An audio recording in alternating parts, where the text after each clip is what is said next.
하나님의 은혜와 평강이 함께하기를 기도합니다. 오늘도 우리 주님과 함께 주님이 주시는 은혜 가운데 거하고 그 은혜를 누리는 세상에서 가장 행복한 하루가 되기를 주님의 이름으로 기도드립니다. 오늘은 말씀을 제가 봉독하는 것이 아니라 조용함 가운데 눈으로 읽는 시간을 갖도록 하겠습니다. 우리에게 주신 하나님 말씀은 로마서 8장 1절에서 11절 말씀입니다. 이 시간 눈으로 함께 말씀을 읽어 나가겠습니다.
할렐루야.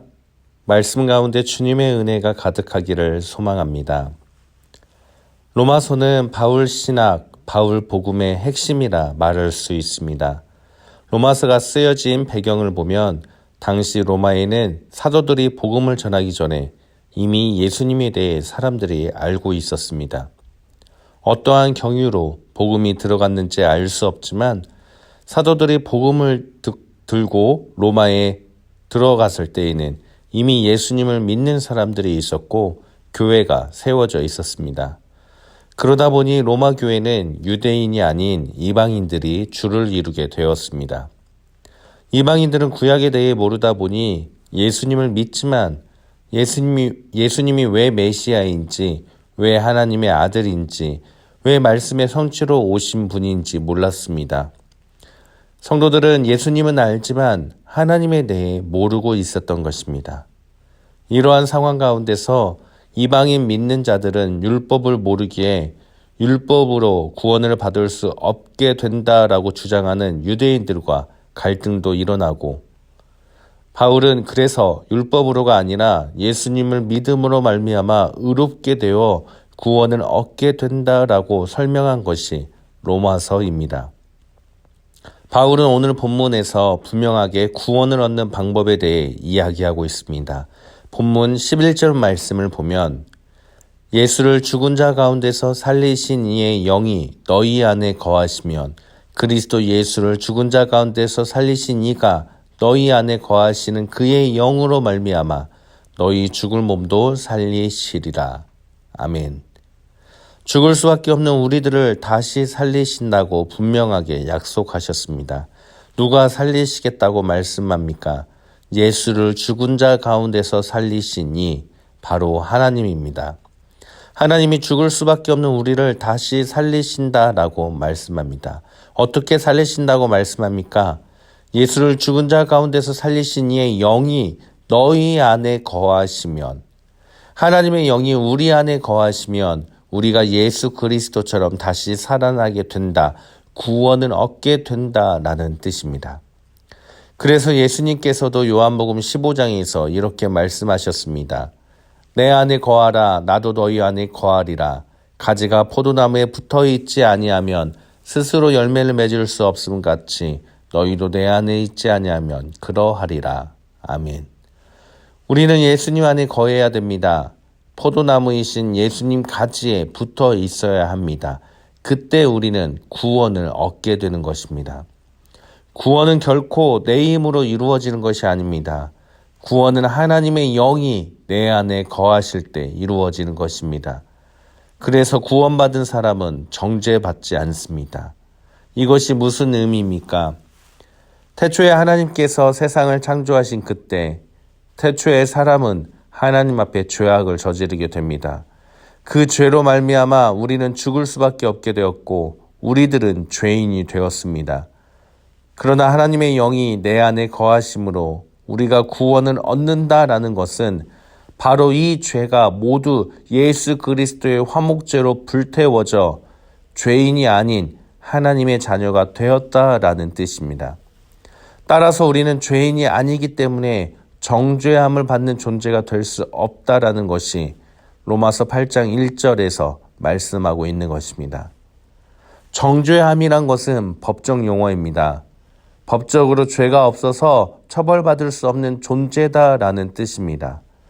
우리가 받은 이 구원은 옆집 사람이 인정한 구원이 아니라 법적으로 인정한 구원이란 뜻입니다.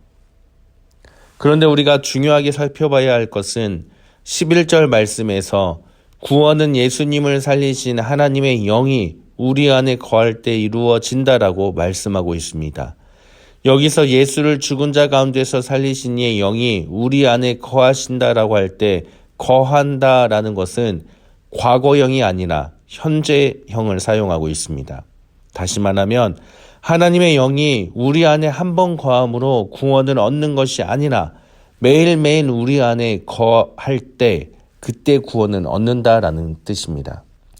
그러나 우리는 흔히 예수님을 믿고 회개하고 세례를 받으면 구원받았다라고 착각하며 살아가곤 합니다. 이에 바울은 분명하게 말씀하기를 한번 믿고 회개하는 것이 아니라 매일매일 하나님의 영이 우리 안에 거할 때 구원을 얻는 것이다 라고 우리에게 말씀하고 있습니다. 하나님의 영이 무엇입니까? 예수님께서 승천하신 후에 우리와 함께 하시기 위해 보내주신 성령님입니다. 성령님이 우리 안에 매일 거하게 될 때 우리는 구원을 받고 정죄함이 없는 하나님의 자녀가 될 수 있다라는 것을 우리는 기억해야 됩니다. 그렇다면 하나님의 영이 성령님이 내 안에 거하는 것, 내가 성령님 안에 거한다라는 것이 무엇을 말하는 것일까요? 바울은 로마서 8장에서 예수 안에 있는 생명의 성령의 법과 죄와 사망의 법을 비교하며 성령님 안에 거하는 삶이 무엇인지를 우리에게 알려주고 있습니다. 육신을 따르고 육신의 일을 하며 육신의 생각을 품는 것은 하나님과 원수가 되는 것이며 하나님을 기쁘게 할 수 없는 것이고 죄와 사망의 법에 거하는 것임을 말씀하고 있습니다. 그리고 이와 반대로 하나님의 영과 함께 살며 하나님의 뜻대로 살아가는 것이 예수 안에 있는 생명의 성령의 법으로 살아가는 것이고 예수를 죽은 자 가운데서 살리신 이의 그 영이 우리 안에 거하는 삶임을 우리에게 알려주고 있습니다. 우리가 예수님을 믿고 구원을 얻었다 말하지만 우리의 삶이 믿기 전과 똑같이 육신의 일을 하며 육신의 생각을 품고 살아간다면 그것은 구원받은 것이 아니다라는 뜻입니다. 내가 믿은 대로, 내가 구원받은 대로 내 안에 계신 예수님을 살리신 하나님의 그 영의 뜻대로 내 삶 역시 그대로 살아가는 것이 구원받은 삶임을 우리는 잊지 말아야 합니다. 말씀을 준비하면서 말씀과 삶 어제 날짜의 묵상 내용이 다시금 떠오릅니다. 예수님께서 바리새인들과 율법교사들에게 화 있을진저라고 말씀하시면서 6가지 화를 선언하셨습니다. 이 화는 저주의 의미가 아니라 탄식의 의미입니다. 예수님이 바리새인들과 율법교사들의 모습을 보며 탄식하며 말씀하셨습니다. 그들의 말과 행동이 다른 것, 신앙과 삶이 다른 모습을 보며 깊은 탄식으로 이들의 잘못된 부분들을 지적하셨습니다. 겉과 속이 다른 것, 말과 행동이 다른 것을 우리는 위선이라 표현합니다. 신앙에도 위선이 있습니다.